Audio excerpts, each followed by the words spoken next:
And it came to pass that as the people pressed upon him to hear the word of God, he stood by the lake of Gennesareth and saw two ships standing by the lake, but the fishermen were gone out of them and were washing their nets. And he entered into one of the ships, which was Simon's, and prayed him that he would thrust out a little from the land. And he sat down and taught the people out of the ship. Now when he had left speaking, he said unto Simon, launch out into the deep, and let down your nets for a draught.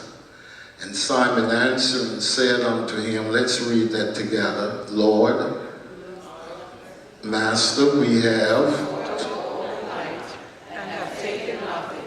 Nevertheless, At thy word I will let down the net. Verse 6 says now, And when they had done this, they enclosed a great multitude of fishes, and they had drink. all right. And Simon, verse 5, and Simon answering said unto him, Master, everybody holler out, Master. Master. We have toiled all night and have taken nothing. Nevertheless, at thy word, I will let down my net. I'm going to just use this as a broad theme this afternoon. Soul winning requires persistence. Soul winning requires refining.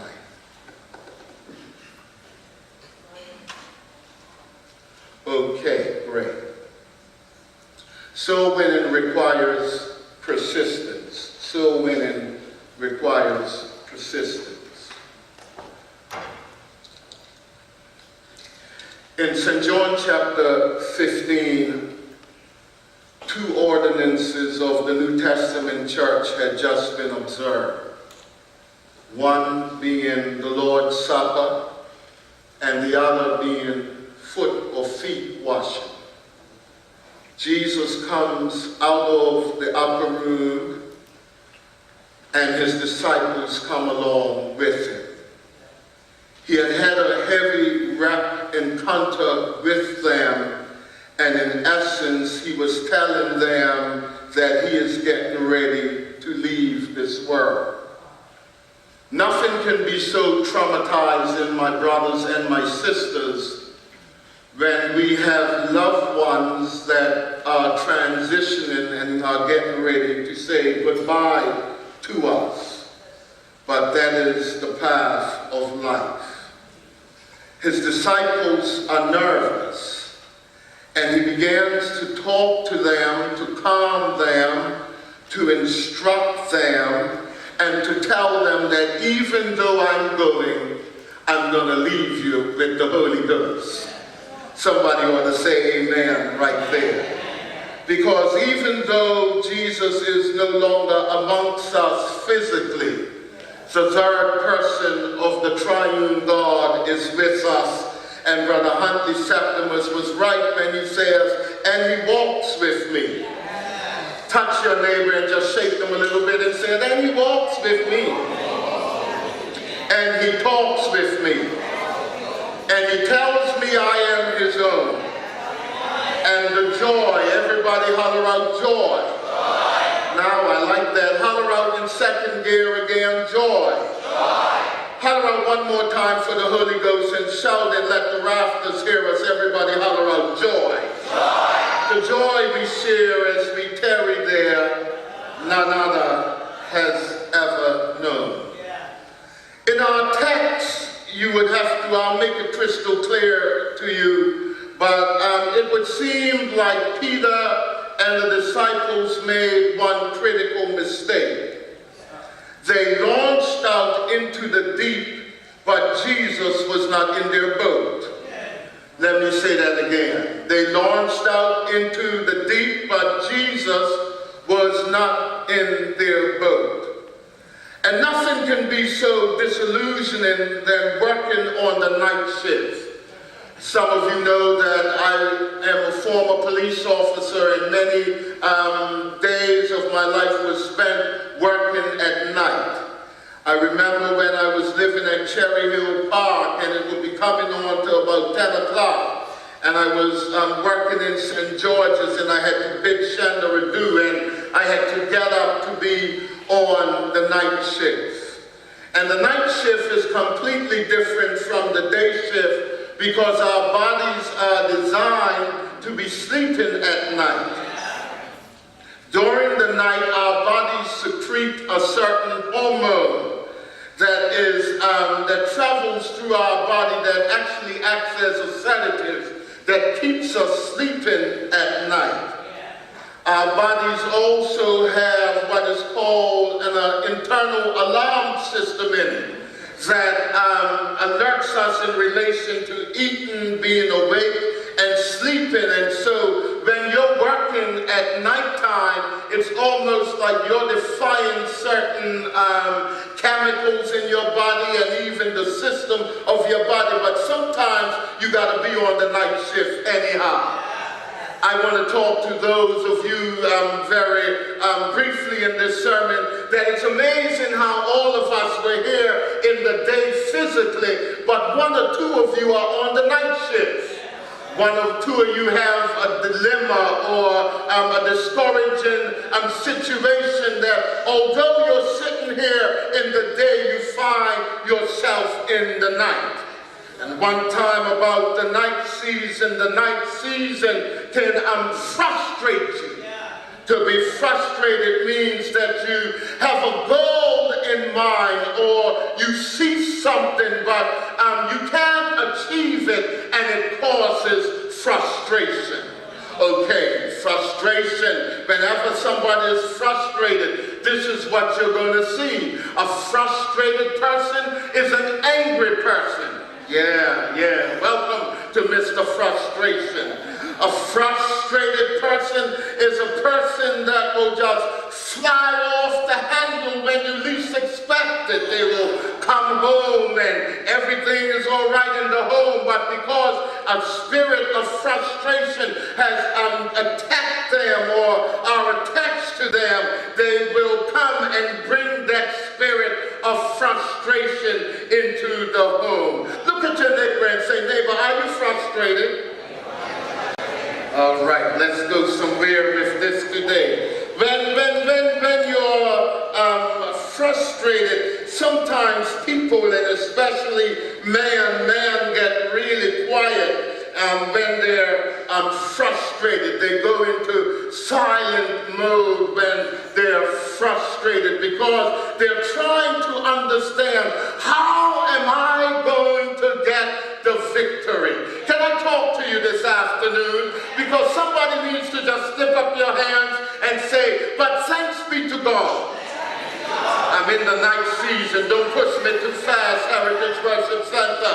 I'm in the night season of my life and this situation, but thanks be to God, victory is coming. And if you know victory is coming, I want you to clap your hands like you already got the victory. People who are frustrated will talk rudely. The other day I went to the grocery store and the gas station filled up my car, and I think I'm the nicest kind of guy that anybody would want to meet. And so I inadvertently just put the young lady's, the cashier's change on the counter. And when I put it on the counter, for her to just pick it up and put it in the till, she began, like the young people would say to Bob, almost wrench me. What, I don't have any hands? And I was like, oh my God, it looks like a bit of frustration to me. When people are frustrated, they will take out their frustration on you. And you got to understand the spirit of frustration, and don't let that spirit get in your soul. I wish I had a church. Come on, work with me. You can't afford to take on everybody's bad attitude. You can't afford to take on everybody's bad day. You can't afford to take on everybody's bad sentences. You got to know that the joy of the Lord, I'm keeping my joy. Anybody keeping their joy? and say amen. And so here are these men now. They're on the night shift. They're on the night shift, and they go out because, as I was studying in biblical times, the best time to catch fish was in the night, because fish seemed to congregate in the night. It was either you fish in the morning because the sun would sort of heat the water, and the fish like the water at a certain temperature. I'm getting something out of that already. If fish don't like cold water, human beings shouldn't like a cold church. Even fish say that I don't do well in a cold environment. And so the water has to be at a certain temperature for me to start coming into action. So it shows us, church, even though times are changing, that a hot Pentecostal church is still relevant for a cold world.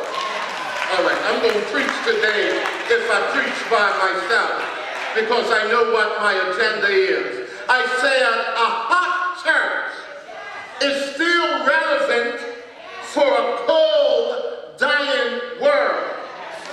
And so fish didn't start coming around and biting until the water was at a certain temperature. Good God Almighty.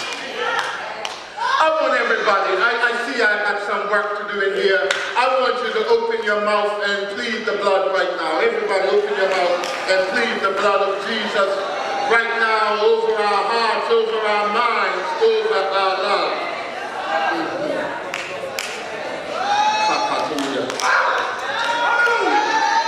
Yes, Lord. Somebody say yes, Lord. Somebody say yes, Lord. Open your mouth and say yes, Lord.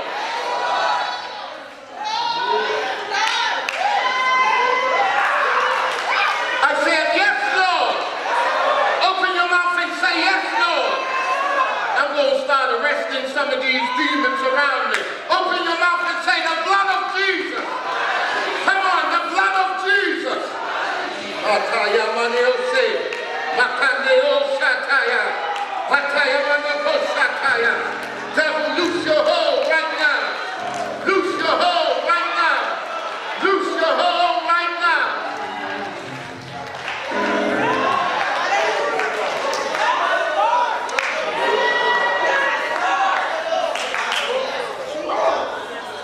So when you're proficient, and that's okay, Sister Bear, if you got to walk until I finish preaching, God's going to send me some old veterans.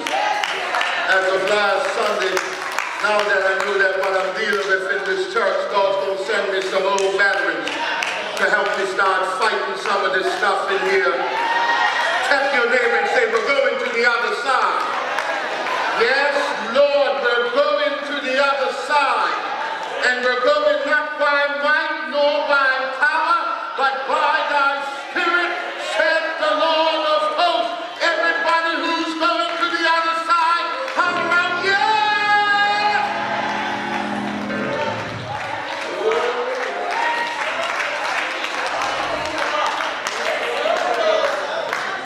So people who are proficient at anything has to be very careful. When you're proficient or gifted in any area, you have to be very careful. Because when you're proficient at something, Bob and Leroy, you think you can do it by yourself.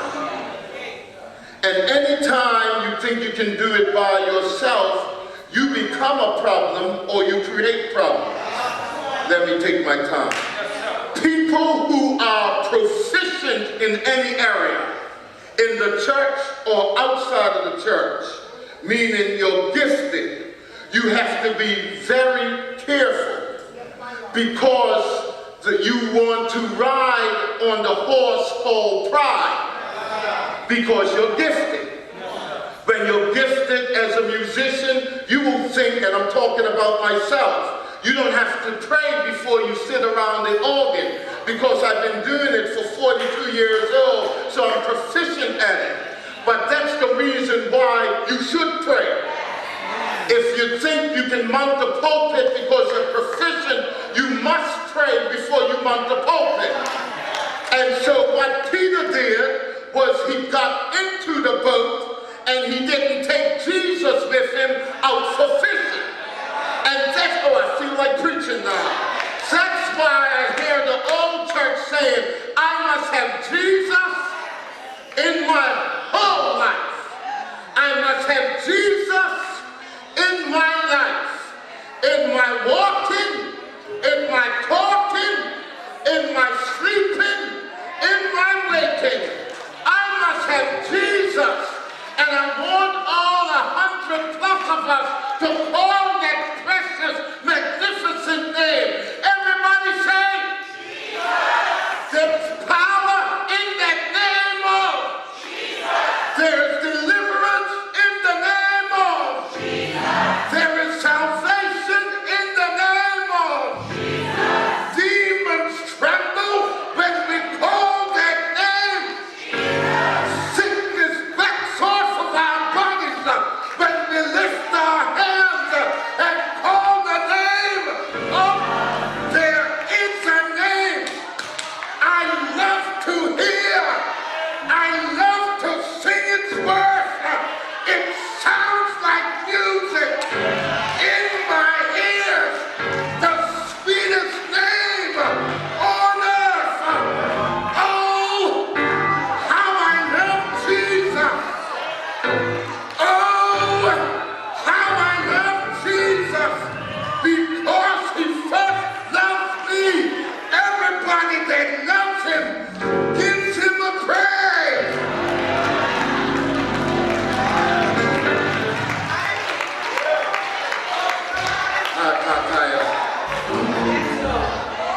Let me work this boat component.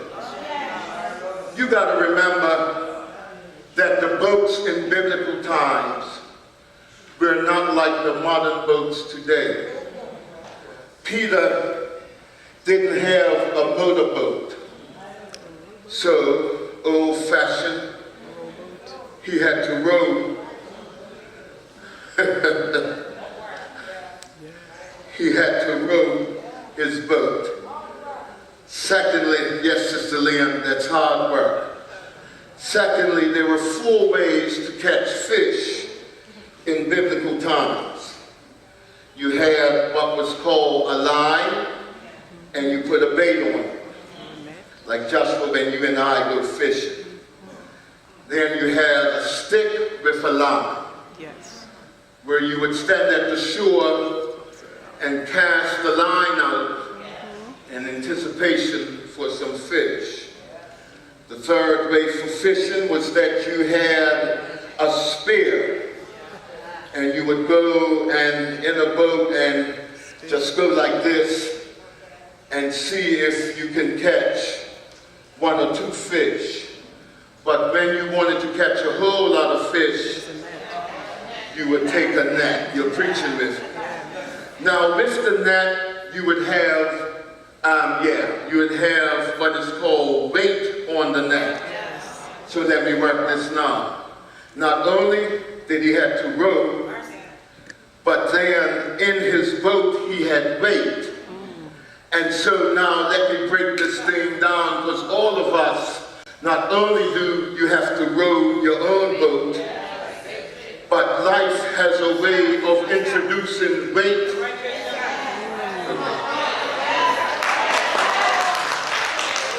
Not only, Bob, I see you night times, do you have to row?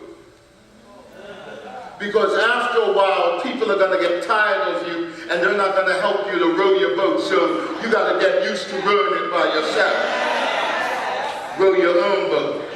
Then secondly now, because of the net had weight on it, and to get the net from point A to point B, you have to put it in the boat. So sometimes I may look a little bit heavy, but it's because of the weight that's in my boat. I wish I had time. And so now he's rowing. He's got his brother Andrew with him in the boat. And he's got this weight on the boat. And he's up at night when he should be sleeping. And then him and his boys cast the net over into the water. And at first they're whistling. And then 1 hour turns into 2 hours, and nothing is biting at the net. I want to talk to those of you who have your net overboard, and no blessing is coming your way. Touch your neighbor this morning and rub them ever so carefully and tell them, hang on in there. Keep on fishing. Your blessing will come. Now give God a praise right there. Now in biblical times, you had what was called 3 watches of the night. The Jews did. And when the Romans subjugated the Jews, they added 4 watches. So you had 6 to 9, 9 to 12, 12 to 3, 3 to 6, 6 to 9, 9 to 12, 12 to 3, 3 to 6. After a while, Peter and his boys got tired, Bob, and they said, we ain't catching, if I can talk Bermudian, nothing. It's time for us to bring the boat and the net back into shore. They bring the boat and the net back into shore, and it's morning time. What blows my mind was one scholar, First Lady, says there are about 4,000 ships in the Sea of Galilee at that time. Everybody say 4,000. 4,000 ships in the Sea of Galilee at that time. 3,998 ships.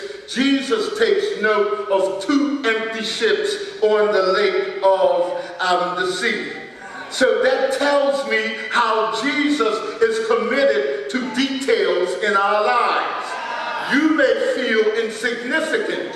You may feel like you don't count among the 4,000 ships. But nudge your neighbor and say, he's looking out for you. Yeah. And he says, boys, I wish I had time, Brenda. And so he says, now, let me, because he was preaching, and people are getting captivated with his preaching. And they said what he was preaching, his words were not political words. His words were not about Kavanaugh and the doctor that has him on ABC and CBS. He wasn't preaching about that. He wasn't preaching about President Trump, nor was he preaching about the OBA is in a crisis, but he was preaching about Jesus. If ever a time the Church of God needs to preach about the God who is our rock and our salvation, it's now. Preach about Jesus. Lift up Jesus. And if you lift him up, he will draw the fishes unto him. Let the church say amen. So here is these boys on the seaside. And they're washing their nets. Peter, James, John, Andrew, Zebedee's sons were known as the sons of thunder because of their bad attitude. They're on the seaside. And you may ask, why in biblical times did fishermen wash their nets? Because somebody has to be careful that you're not packing up prematurely. Sometimes you got to go into overtime with the Lord. Overtime in your prayer life. Overtime in praising him. overtime in worshiping him. And see, when you fish and didn't get anything in your net, you would take up dead fish, seaweeds, and mud. Have you ever been swimming, especially down Shelley Bay, and you scoop out some of that water, some of that mud in the water, and you smell it, and it smells really sort of putrefying? Well, that's what it was for those that fish at night, and they got dead fish and seaweeds and mud in the net. So they had to come back to shore, lest the dirt and the dead stuff weaken the nets, and they had to come and wash it and spread the nets out, so the next time when they went fishing, the nets would be in good order. Number two, everybody say number two. The material that the nets were made out of were very flimsy. So then if you didn't wash them, the rats would start feasting on the nets. And when the rats start feasting on the nets, it would destroy the nets. And so when they got to the shoreline, they had to start washing the nets from everything so the rats won't feed on them. Everybody say number two. Okay, number three, you had to wash the nets because fish, if they were to get caught, they wouldn't get caught if the nets weren't invisible. The nets had to be invisible for the fish to start gravitating toward them. And so they had to wash their nets so the nets could be clean. And then number four, Huntley, which bless my soul, fish are not attracted to dirty nets. You missed it. So a lot of times we wonder why people are not attracted to our churches. Because if you're not careful, our churches have so much mess in them that fish can detect mess and dirt afar off. How do you know that there is dirt and mess in the church? Because sometimes we go out and tell food. When we should be praying and asking the Lord with his Holy Spirit and through the blood of Jesus to clean up what's going on in the church. We're telling the world what's going on in the church. And then when we tell the world what's going on in the church, the world does not want to come to be a part of what's going on. But somebody today, oh Lord, somebody today is saying, I'm going to clean the net up because it's time to catch some fish. If you know I'm preaching the gospel, holler out glory!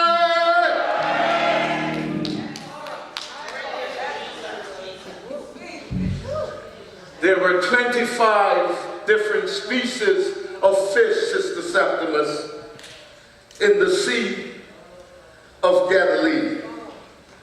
And Peter, because he was proficient by way of reiteration, he said, God, you don't have to come on this fishing expedition. I got it covered myself. I told you he went out there, he cast his net, and he caught nothing, and he came back to the shoreline, and he was frustrated. I'm glad that God can handle every and any type of spirit that we come in his presence with. If you're frustrated, he can handle a spirit of frustration. But the thing about it, we need to be honest with God. We need to tell God, you know what, God? I'm frustrated because I was out fishing and I was expecting to catch some fish, and the fish didn't gravitate toward my net. And I'm angry and I'm mad. God can handle your honesty, you know. Okay. I said, touch your neighbor and say, God can handle your honesty. Sometimes, like Dr. Tuzo would say, the problem is we're not honest with God. And when we're not honest with God, he can't help us. Sometimes we need to tell God, and I'm making an illustration, Huntley. When I saw you leading service and saw those pretty boots curling up, I said, God, look at those boots. And sometimes somebody may have something that you would like to have. And sometimes if you're not careful, the devil will get in your spirit and mess your spirit up. And so instead of shaking their hand after church is over, you're looking at Brother Septimus mad. But the truth of the matter is, you don't know what he went through to get that pair of shoes.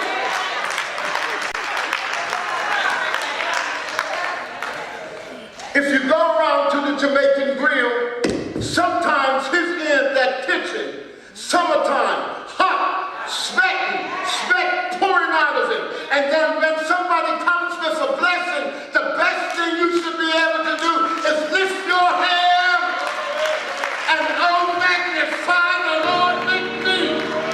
And let us exalt his name together. I'm going to give you 30 seconds to give God a praise. 1, 2, 3, go.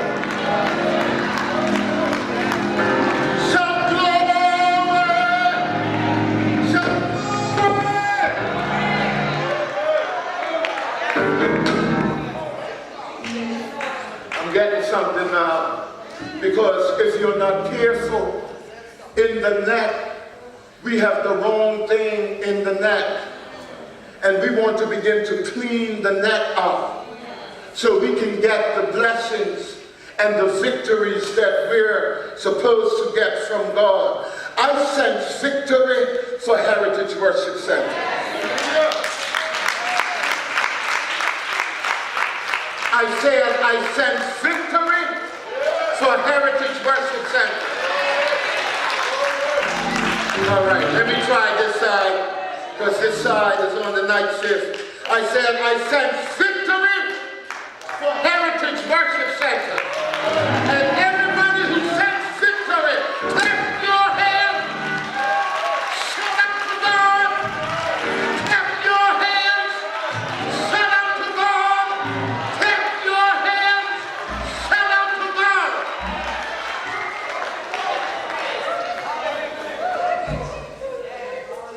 Yes, Lord. Yes, Lord. Yes, Lord.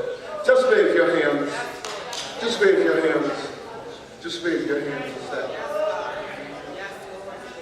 So God takes note of these 2 boats that are empty. And I could hear Peter now rumbling.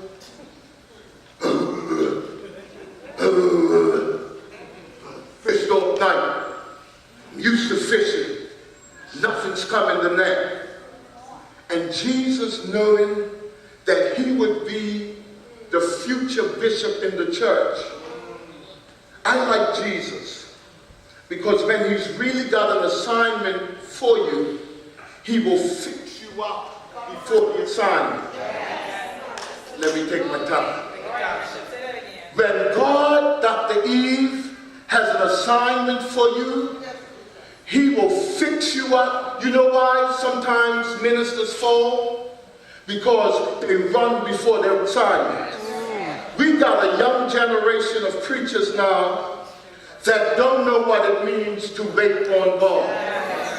I mean, they watch YouTube and see a minister wearing a ring, and they put a ring on and a cross around their neck and want to run behind the pulpit. You got to be prepared for this. You got to be fashioned for it. I feel like preaching now. You got to be like David, sitting on the side of the desert and taking care of sheep. But in your taking care of sheep, God is preparing you to shepherd his people, because sheep takes a degree of sensitivity. Oh Lord, my God. And God was fashioning Peter through not catching fish, because sometimes you're going to preach and you may not get a soul, but you got to keep on preaching anyhow. Sometimes you teach the word of the Lord and no one will shake your hand and keep teaching anyhow. Sometimes you'll witness to somebody and they will laugh at you, but you got to say nevertheless and witness to somebody else anyhow. A pastor can get easily discouraged. Sometimes you can see 200 eyeballs looking at you, and sometimes they won't even give you a smile. But you got to preach beyond the eyeballs, and you got to look up to Jesus, who is the author and the finisher of your faith. Let the church say glory.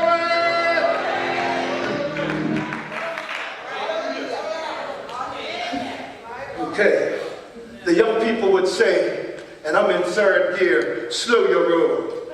Touch somebody and say, slow your roll.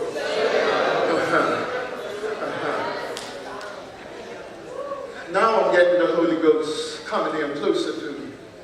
Because last week Sunday, when the preacher, Marvia Providence, was preaching, my wife said, honey, the church is close to something. You let that sink in. Heritage Worship Center, we're close. We're at the edge of something. And whenever you're at the edge of something, that's when the warfare intensifies against you. If I don't say anything else, I need about 5 minutes before I conclude this text. But anytime, whenever you're close to something, the warfare against you intensifies. And sometimes we gotta understand, when you see somebody going through something serious, you gotta understand the warfare is intensifying against them, because the devil wants them to think in their carnal mind and fail. When Jesus wants you to think in the spirit and win. Anytime the warfare is intensified against you, this is what Peter did. And I know I got a whole lot of old-fashioned mothers. Before you had Whirlpool and Maytag, you would put your cloth and your shirt down in the basin, and you would start. And what the devil would do, Dr. Ming, is tell you, you might as well quit, because no blessing, no miracle, no healing, no touch is coming your way. And that's why we need church. Because sometimes when you're by yourself, the devil will tell you, throw me in the towel. But when you're with a Holy Ghost person, pick it up and then the Holy Ghost will tell him, go get the towel for Duncan. Pick it up and help him wash it. Grab somebody and say it's washing time. You've been discouraged. You've been down in the dumps. You threw in the towel, but it's time. Let's wash. Let's fight for victory. Because the fish is coming. Pull on your neighbor and say, come on, neighbor. You're too close to something. You're too close to your miracle. You're close to your victory. You're close to your healing. You're close to your touch. Somebody holler on the air. Yeah! Yeah! Shout out, you're too close. Come on, shout out, you're too close.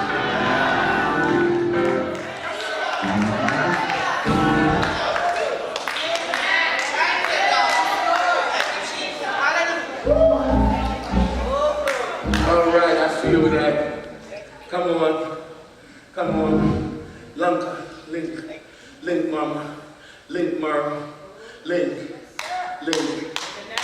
See? And when we start linking and start rocking in the Holy Ghost, and see, because this is what I'm hearing the Holy Ghost saying. Faith comes by hearing. And let me do it like this. Some of you need to be careful, because you're sitting by some people who are toxic and they'll poison your spirit. I'm a pastor and I'm a bishop. I know I can look right in people's eyeballs and see when their spirit has been poisoned. And some of you need to come to God and say, I need some Holy Ghost water to flush the poison out of my system so I can get the blessings of the Lord. I've never seen a team. I didn't come to say this, but let me just go here. On football, it takes 11 people to play football. Or let's do it this way. 1, 2, 3, 4, 5. Let's play from 6 aside. When we play 6 aside, Roxanne, on a 6 aside team, one member of the team, I hope we lose today. I want us to lose today. I'm going to score the ball in our own net and we're going to lose today. The whole team links up and say, we got one agenda. And Heritage, I hear the Holy Ghost say, it's time for us to link up. We got one agenda. Like a mighty army, move the church of God. We're going forward. We're going outward. We're going onward. Let the church say glory. Let the church say hallelujah.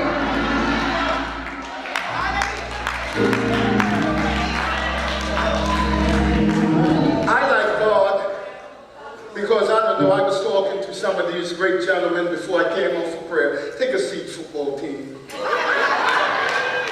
That's just how, and that's why, let me just do a little bit of this since I'm here.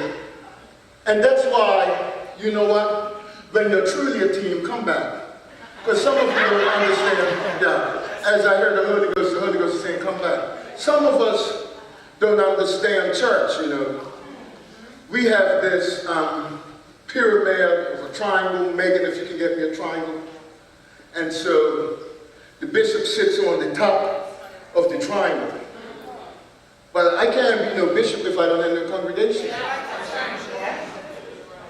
I can call myself bishop, I can call myself archpope, I can call myself whatever. But if I don't have a group of people to bishop and shepherd, I'm as it were defunct. And so now what we've done, because if you're not careful, we're so carnal, we want to know that I'm at the head. I'm the big shot in the church. And then under the big shot is the big shot assistant pastor. Under the shopper, we're going to preach today. And next are the shopper deacons. And everybody's walking around in a spirit of pride. Bishop is prideful.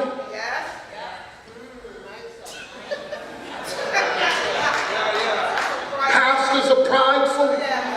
Ministers are prideful. Because the ushers are the lower people. And the bishop's the top gun. But in church is about a team. And so sometimes, yes, I may be the captain, but it takes teamwork to get the dream working. And I can't think I'm so big and high and mighty that I don't need you, and I'm coming against that spirit in the name of the Lord this morning. I'm crushing it because some of us have no joy because we feel like we're not on top of the pole. But he who humbles himself shall be exalted, and he who exalts himself shall be abased. Humble yourself. It's time to scale some fish, wash some fish, catch some fish, and when we get it, give God the glory. Now give him the glory right now.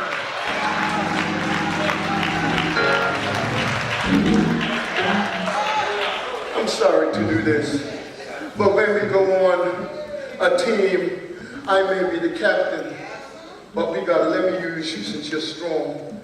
And I'm not gonna do that to Mama Evie and First Lady. We go out. You may say, well, who's the captain on the team?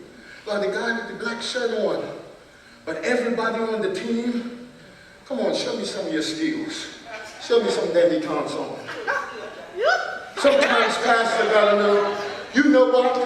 It was the team that brought Marvia Providence. I feel like preaching to the island.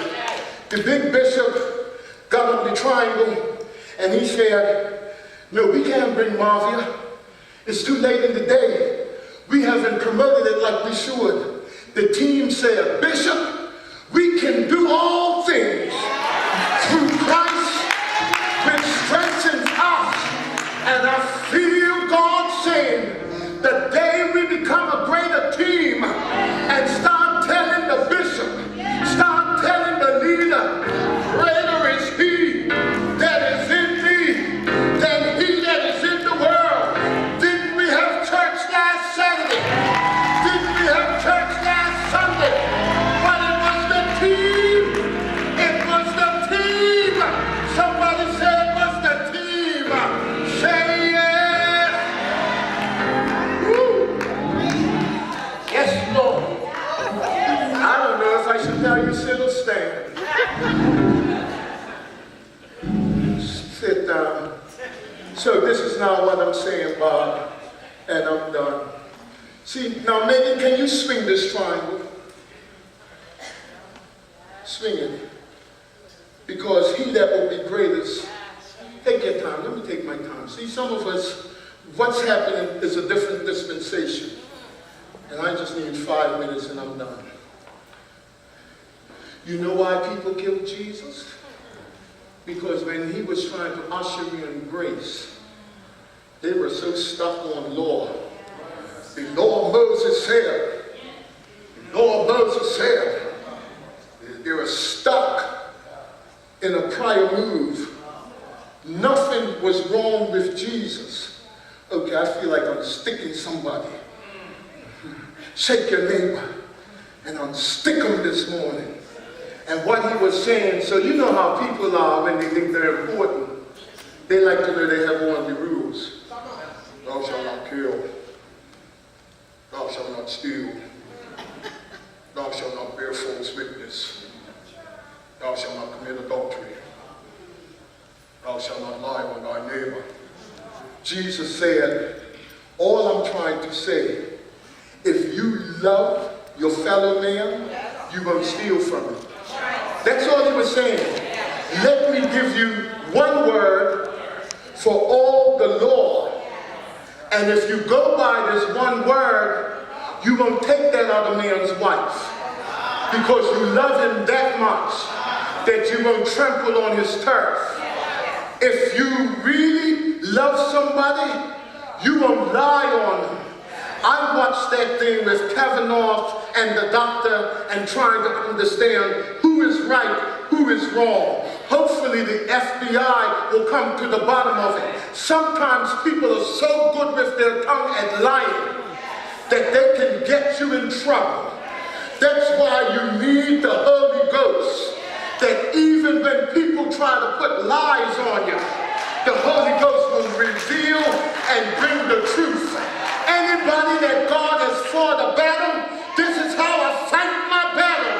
And God has given you the victory. Holler out victory. So this is what I like. And I'll take my seat. When God gets ready, he oftentimes gives you one word. One word. One word can be crucial. This afternoon, for those of us driving our cars, when we drive our cars home, it's one word called stop. When you see the word stop, stop doesn't have to say because. Stop doesn't say in event of. Stop just simply says. And so when you get to the stop sign, you just what? And sometimes God gives some of us, I feel like preaching now, he gives us one word, but we think we're so bad on the triangle that we have to say the S means, and the T means, and the O means, and the P means. The word means, yeah, that's good.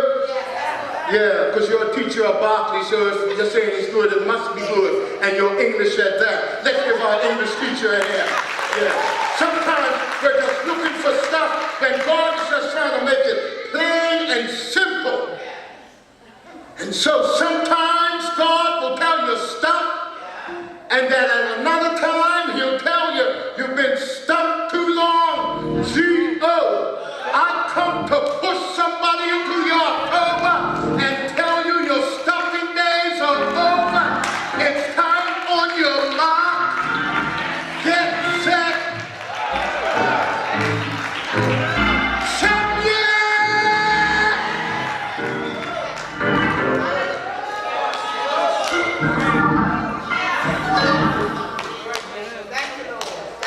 Lastly, he says, and I'm done. Peter was washing his neck. He was frustrated and angry. He was mad. But God gave him one word. He said to him, go back and try again. And the word was, nevertheless. I'm finished. But some of us need to use one word. What this Bible is so potent. I love it. Somebody gave it to me as a gift. And it's my Bible and I. You can like Oprah Winfrey. I like Oprah Winfrey, nothing against her. But Oprah Winfrey can't soothe my soul. When my soul is broken and lacerated and wounded. I like Jack. I'm in the world. I like Ebony. I'll read them. I like seeing Dr. Eve there on the front page of that magazine, secular magazine. I give you credit for that. But nothing can suffice like the word of the Lord.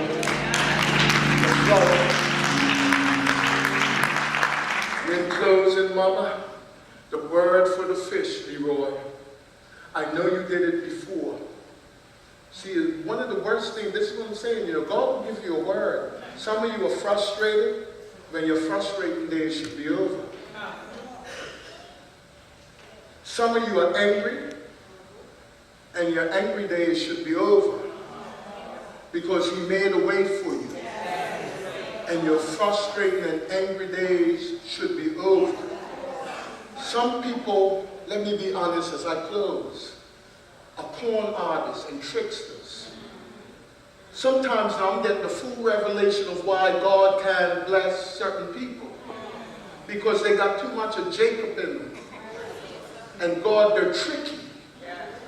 They're not upright. They're not pure. You can carry a Bible, but that doesn't mean you're upright. I didn't come to say this morning. And so He says to him, because you're going to be the future pastor in the church, you got to know how to get across certain obstacles. See, good leaders know how to use one word. I'm trying to let you go. You got to forgive me. I'm packed up. I'm trying to let you go. Here was Moses. Just let me preach to you because they're tired. There you are.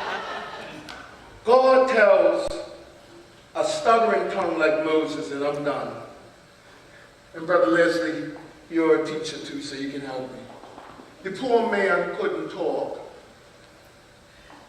So because his words didn't flow, look who God uses to catch fish. Who God uses to catch fish. See, some of you will never get it because you're looking for the most buff in the class. He ain't buff enough for me, but he's buff enough for God. And God gave Moses one word to catch the fish. He said, tell him I am. I'm not giving you no Greek and no Hebrew. I'm finishing. See, some of you want too much, and when you get too much, you're not going to give God no glory. But I want to be able to say that I said, I am that I am. And power is behind that. Some of you need to just go down to the bank if God's releasing you and tell the bank, God sent me. He sent me for $5,000. But you're rehearsing, the interest 0.6 and, the dividend that I'm going to get. God didn't tell you all that. He just said, let my people go. It's time for us to get back to the simplicity of the word. Yes, Lord, it's time for us to get back to the 101 basis of the word. And he told them as I close, he said, I got one word for you. And the word is nevertheless. Now, can I have 30 seconds of Pentecostal preaching? And I want you to hold somebody's hand and tell them your word is. No. Say it with conviction. Your word is. Say it till the devil starts running. Your word is. They talked about you, but nevertheless. All right, I want to talk to folk that can't smile because folk have run you down like a junkyard dog. I want you to shake off their words because their words don't matter. Whose report will you believe? We shall believe the report of the Lord. Some of you ain't got no smile because somebody didn't speak to you. And because they didn't speak to you, you have no joy and you want to leave the church. Shake that craziness off and say, never the less. Come on, break it down in syllables like Miss Corbin told me in primary school. Everybody say, never the less. Come on, say, never. Okay, no fish has come for me, but I'm going to go back out and fish again because I heard the Holy Ghost say, never the less. I'm getting over it. I'm going higher in God. And then they took their boats out and put their boats down because sometimes you have to defy the traditional order. Instead of fishing at night, go out there in the day. And then when they went out there, they start getting all these fish. My God, St. Peter's fish came in. Jacks came in. Sardines came in. Benny came in. Rockfish came in. And I had to share the blessing with Andrew. I come to tell somebody, your fish is getting ready to come in. And you're going to have to share your blessing. Share your blessing. Share your blessing. Say it. Woo. Hallelujah. I'm finished, but I want 5 people to say hallelujah. I said I'm done, but I want somebody to say glory. I said I'm about to pronounce the benediction, but I want somebody to say yes, Lord.